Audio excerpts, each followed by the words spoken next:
আমাদের তারুণ্যের সমাবেশ থাকার কারণে আমরা ঢাকায় ওই কর্মসূচিতে ব্যস্ত ছিলাম, আমরা ওদিন আসতে পারিনি।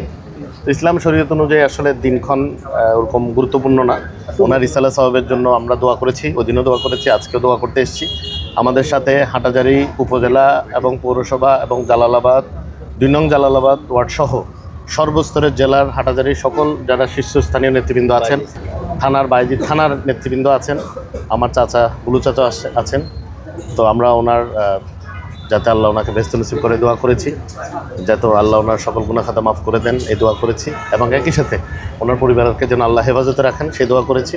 উনি সম্মানিত ব্যক্তি, উনি সবসময় হাটাজারির জন্য কাজ করেছেন, সেজন্য হাটাজারির মানুষ ওনার জন্য দোয়া করেন। আমরাও এর ব্যতিক্রম না। আমাদের উচিত ছিল ২৭ তারিখে করা, কিন্তু যেহেতু কেন্দ্রীয় কর্মসূচি ছিল আমরা সেটা করতে পারিনি।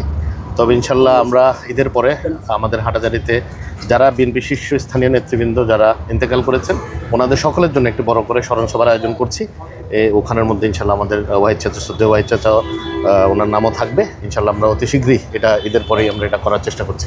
রাজনৈতিক সহযোদ্ধা ছিলেন, ওনাদের মধ্যে যে আন্তরিকতা বিরাজমান ছিল, আমি আশা করব ভবিষ্যৎ প্রজন্ম সেটা কন্টিনিউ করবে, এবং এটা ওনাদের মধ্যে যে ছিল, ইনফ্যাক্ট এর আগের যে কমিটিটা হয়েছিল নূর সাহেব আর মঞ্জু সাহেবের, এটা ওনারা দুজন বসেই করেছেন।